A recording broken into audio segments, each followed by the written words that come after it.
નું એક પણ શબ્દની લહેર ન લાગે.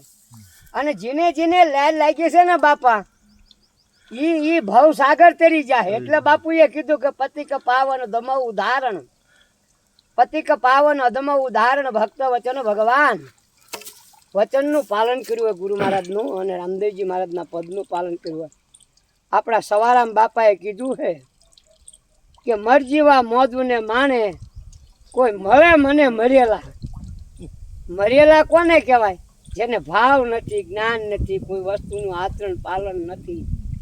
અને મરજીવા મળી જા, માન મોટા પભે માન તજીને આવી જા આંધળા.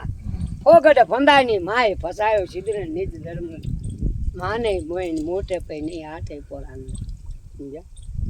એટલે કહેવાનો મતલબ કે સત કમાણી તમને જાળવ, તમે એને જાળવશો તો સત્ય શબ્દ અને પરમાત્મા તમને જાળવશે, તમને જ્યાં પહોંચવું છે એ પહોંચાડી દેશે.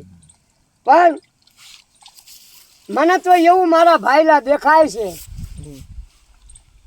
કે ગુરુ મહારાજની મરજી હોય ને તો હાથમાં પતાળ પડ્યો હોય ને, અને કદાચ ખોખરે જ નો હીરો હોય ને, અને સાચો બનાવો ને તો ઘડી ઘડી અને બનાવી દે. અને એવા ટપલા મારે ને એવો ઘણ મારે ને યારણ ઉપર રાખે. બાલવા જેટલું હે ને મન ડગતું હોય ને એને ખીરતાના ઘાટ ઉપર લાવી અને સૂન મંડળમાં ઠેઠ પહોંચાડી દે. શું પણ શૂન્યમાંથી સર્જન કરવું હોય તો સદગુરુ શબ્દને કોઈ પણ આજે ભૂલતા નહીં. કા કે શૂન્યમાંથી સર્જન, જેની સવારામ બાપાએ કીધું હતું કે મેં હે ને મારા બાપને હું ઓળખતો નથી, મારા બાપને તો હું ગોતવું છું. પણ ફૂલગઢ સ્વામી મહારાજના પ્રતાપે અને સદગુરુ મહારાજના પ્રતાપે ત્રિવેદીના તાપને ઉજવી નાખ્યો ને સવારામ બાપાએ.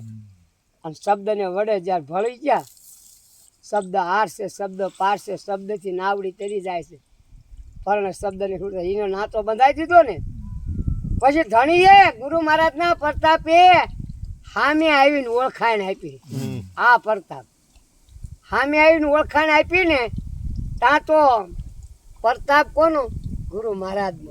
અને આજે તમે વિચાર કરો કે પીપળી પેલા ધજા નેજો ચા સડે, સવારામ બાપાના ગુરુ છે ફૂલગઢ સ્વામી મહારાજ.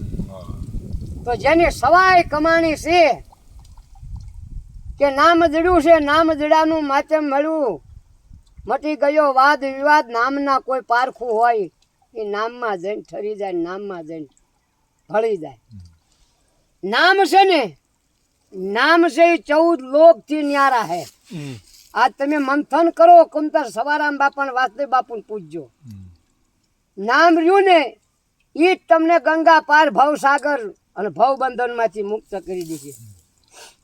કઈ જાણવું નથી આપણે, નામને વડે પડ્યા રહ્યો. ગુરુ મહારાજે નામ આપ્યું ને એનું નામ સમરણ, હોઠ કંઠ જીભ કઈ નો હલે, હાલતા ચાલતા ઉઠતા બેઠતા નાભીથી ભજન કરી રાખો. હોઠ કંઠ સમજ્યા? આ બધો એનો પ્રતાપ છે. આપણે ભલામણો શું લાયા છીએ મારા વાલા? આપણને ઉગરવાની બારી આપી. આપણે તો એક છે ને આ પંખેડાનો માળો છે, ઉડી જાવ પંખી પાંખું વાળા, છોડી દો જૂના માળા. હે આ એક દી જયારે હુકમ થશે મારા બાપનો પરદેશી પંખી મળવા આવ્યો, મરચુક લોકમાં વળી. જયારે વળવાની વેળા વહી જશે, જુવાળા જયારે આગ લાગશે ને વડુલાને, ભેગા રે જીવશું, ભેગા રે મરશું, ભેગા હે માથે મેકશું જૂના માળા. માળો મેકીને બીજો આ માળો, બીજો કોઈ. એમ આપણે મારા બાપ આપણે ઉગરવા માટે બાપાએ કીધું કે સાચું સમજે શબ્દનો માલમી બની પછી ચૂપ થઈને બેસી જવું, ભજન કરી રાખો.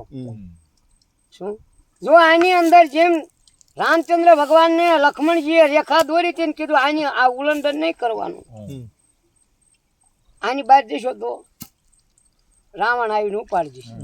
એમ ગુરુ મહારાજે કીધું ને કે પદને પ્રમાણ છે ને એને જાળવી રાખો. અને ગુરુ મર્યાદાનું ઉલ્લંઘન કોઈ પણ આપણા ગુરુ ભાઈ હોય ને તો ગુરુ મર્યાદાનું ઉલ્લંઘન કોઈ દી નહીં કરવાનું. અને જો કોઈ દી કરશો ને તો ગુરુ મર્યાદા જો ચૂકી જશો ને તોય 84માં જશો.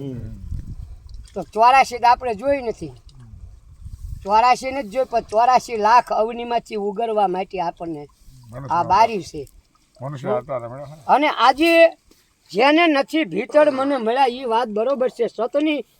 સતલોકમાં જો સદગતિને પદને પામવું હોય તો સત વચનને પાલન કરજો. ગુરુ મહારાજના, સદગુરુ સાહેબના, સવારામ બાપા ને બળદેવ બાપુ ને વાસુદેવ બાપા જે ધારા ઉપર હાલ્યા એ ધારા ઉપર એ પાટો ન છૂટતા. જો તમે છેલ્લે તમારી અંત તમારી તમામ મનોકામના પૂરી ન કરે ને તો મારા બાપનું નામ લાગે. સમજ્યા? પણ તમને પૂરણ હૈયે વિશ્વાસ રાખજો. વિશ્વાસ અને પ્રેમ સત્ય રાખજો કે ભીતરની અંદર પિંડ બ્રહ્માંડમાં મોહિત ન થઈ જતા. રૂપ છે ને, રૂપમાં ન છે મોહિત હતા. બાકી સ્વરૂપનું વિચારજો મારા બાપ. અને બધાય રૂપના સ્વરૂપ ઈંડમાં છે. સમજ્યા? આપણે કહેવી ને બધાય ઈંડમાં છે. બધાય આખું વિશ્વ ઈંડમાં છે. એ જ્યારે નાતો બધો ને ઈંડ, અને ઈંડમાંથી પિંડ રસાણું ને શિવ શક્તિએ પ્રગટ કર્યું તો એની અંદર બધાય છે. પણ એમાંય ફળેલા જે ફાટે છે કે નહીં વડના એમાં કોક 999 નાડ્યું છે. એમાં કોક સત વિચારો ચેકનો અડી જાય. જે આમાં અનંત કમાણી કીધી છે કે અનંત જુગે જુગની કમાણી લઈને અને કરણી લઈને જે પ્રગટ થયો છે એની પ્રેમ જોતને કોણ ઉજવી શકે મારા ભાઈ. આપણા બળદેવ બાપુનું ભજન છે, પૂરવની કરણી લઈને જે બોલી ગાયું પાછી મેં, એટલે પૂરવની કરણી લઈને